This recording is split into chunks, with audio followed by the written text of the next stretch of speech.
A próxima pergunta diz respeito a grandes agências de right enforcement. Imagino que exista economias de escala para as agências crescerem.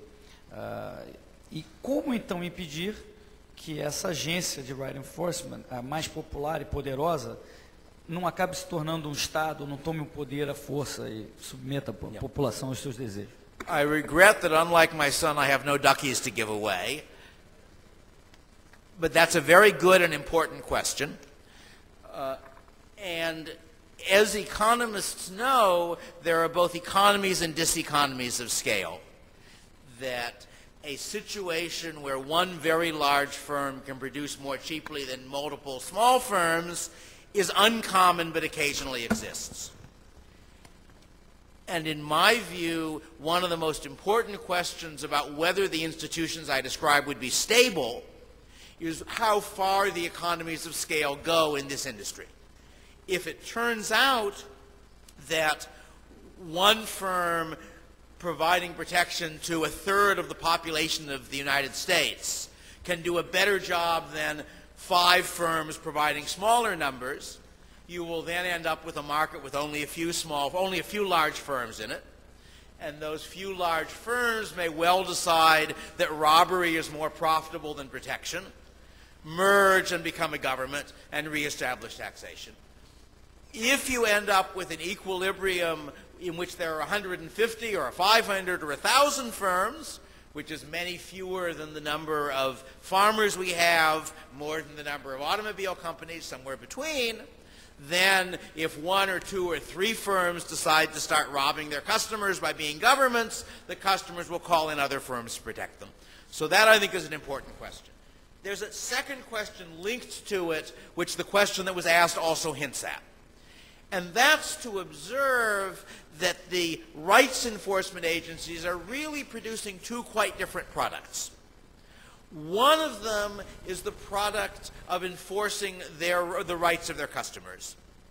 The other is the product of threatening other agencies in order to get good terms on their mutual contracts. Because everybody knows that in the ultimate breakdown, if we can't reach agreement, we start shooting each other. And if I have more guns, that may make you more willing to reach agreement. This is important because the application of military force does have large economies of scale. So if it turns out that a large part of what the firms are producing is the ability to threaten each other and only a small part is the real service, then you'll have large firms. On the other hand, I think if you look at similar conflicts, at situations where you've got sort of an implicit threat game underlying agreements, which describes, for example, all of international policy. All right, in all of international policy, why do governments not do bad things to other governments? Because somebody will shoot back if they do. Nonetheless, if you look at international history, you do not observe that every time a country buys a new battleship, the border moves by half a mile. It looks as though there's enormous inertia in these threat games, so that once you've reached some kind of an agreement on the mutual terms, it takes a big imbalance before I can say, I don't like that anymore, I'm tearing up the agreement, I want a better one. That at least is the evidence I think you see from the case of international activities. So my guess is that if you could once get the system I'm describing established, which is not an easy problem, that once it's going, if a firm says to all the firms it's bargaining with, I've just hired some soldiers, I want to renegotiate all our contracts. The other firms will say, we're sorry, we don't deal with people like that. If you want to fight a war with 100 other firms, feel free, but reasonable people don't go around pointing guns at each other unless they have a good reason to. So my guess is that if you can get it established, most of what matters for an agency is how well it can protect its customers. If that's the case, there's no obvious reason to have big economies of scale, and if that's the case, we may have a successful arrangement. But I certainly don't want to claim that under all imaginable circumstances what I'm describing would work, because I'm sure there are some circumstances in which, for any of several reasons, the anarcho-capitalism I'm describing will break down and won't function. Just as we know that there are some circumstances in which governments behave very, very badly and create a great deal of difficulty. There's an academic who has a web page devoted to estimating how many of their own citizens governments kill. And I think his current estimate for the 20th century is about 200 million. That's adding up all what he calls democide, which is not war. It's governments killing their own citizens for one reason or another. And some of that was the colonial regimes in Africa early in the 20th century, the Belgian Congo being a famous example. Some of that was Hitler and Stalin and Pol Pot. He has a sort of a long list. But my point is that there are no human institutions known that are safe. There is no way of organizing human society that has no risks. And the standard conventional way of doing it with governments sometimes works tolerably. All of us are still alive. We're not starving to death. No one's killed us. Doesn't seem to work very well. And it sometimes works catastrophically badly. And I could imagine ways in which what I'm describing would fail. My claim is only that there are ways in which it could work, and that if it did work, it would provide a more attractive outcome than the systems we know. That's as strong a claim as I'm willing to make. Thank you. Temos uma pergunta lá atrás da plateia. Professor Friedman, thank you very much for coming here to Brazil. My name is José Antonio Ziber, and I am the head of the legal department at CADE, that is the Brazilian Antitrust Agency. And because of that, I would have a lot of questions to make tonight to you. But one that I would like to focus is based in your new book and the creation of cyberspace. How do you see these new facts related to the creation of this new cyberspace related to United States Constitution and the First Amendment? How do you think that free expression will change, our perspective will change with the creation of this new...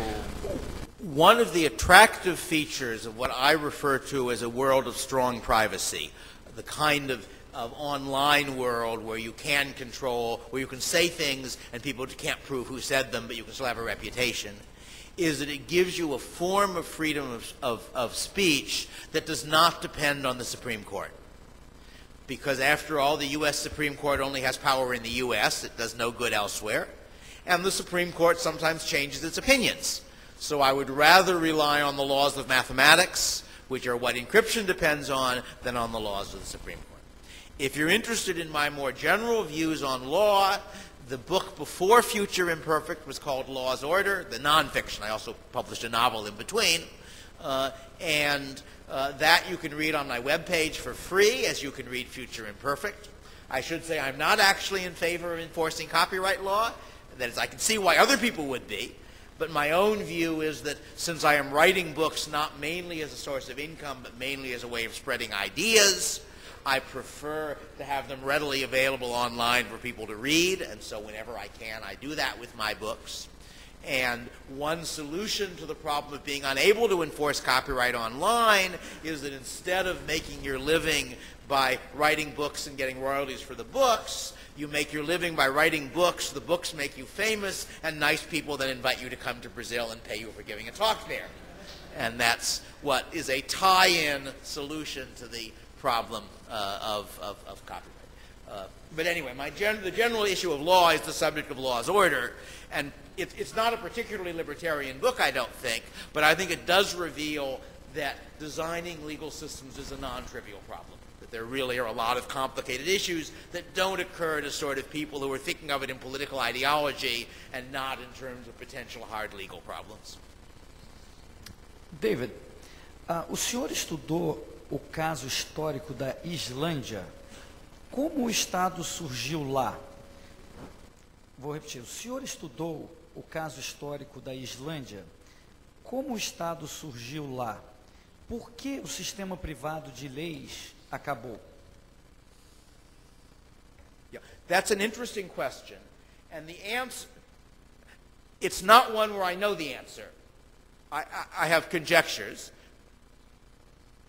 To begin with, Iceland was never an anarcho-capitalist society. Various people online claim that I claimed it was. But if you read my article on the subject, which is on my webpage, my claim is not that it was anarcho-capitalist, but that law enforcement was private, and which is a part but not complete. Iceland had a single system of courts. It had a legislature to make law, but the enforcement of that law was entirely private. And it therefore gives us information about one piece of the anarcho-capitalist puzzle, as it were. But the one possible answer to the question, and I have several possible answers to why it finally broke down, but one answer goes back to our discussion of economies of scale. Because in the original Icelandic system, you had something which I've sometimes called franchise feudalism, in the sense that any Icelander had to plug into the legal system through what they called a gothi. But there were about 39 different gothi, and you could choose anyone who would have you. So it was a competitive system. And one of the things that happens in the final period when the system is breaking down is that you're getting large coalitions. So that in effect, rather than being able to play off one gothi against another, the best you can do is to play off one coalition against another one somewhere else. And that's the period when you start getting relatively serious violence among them, in part, I think, because in the first 2 centuries, when people were fighting, it was basically over legal disputes. You have wronged me, you haven't given me the right compensation, so I'll go fight you. And in the last 50 years or so, I think they're partly fighting in the assumption the system is going to break down, and each of them wants to make sure he's the ruler when it's over. So it's switching from a private enforcement feud conflict to something more like a civil war at the end. But there are a number of possible theories about why that happened, and I don't want to claim that I really know. What I do know is that the Icelandic system lasted for about a third of a millennium, about 330 years. It finally broke down during the last 50 years of that period. And the available figures suggest that although the level of violence was high by their standards, it was low by ours. That in the period of breakdown, it looks as though the death rate per capita was probably vaguely similar to the U.S. highway death rate. Probably below the Brazilian murder rate at the moment, though I don't have statistics for that. Now, we can't be sure because we don't have good data, but that's what I think it suggests. And that if you compare it, the one way I sometimes put it is that I think that in 3 weeks of the year 1066, 3 different countries, England, Normandy, and Norway, lost a larger fraction of their population to violent conflict than Iceland did in its last 50 years of violence.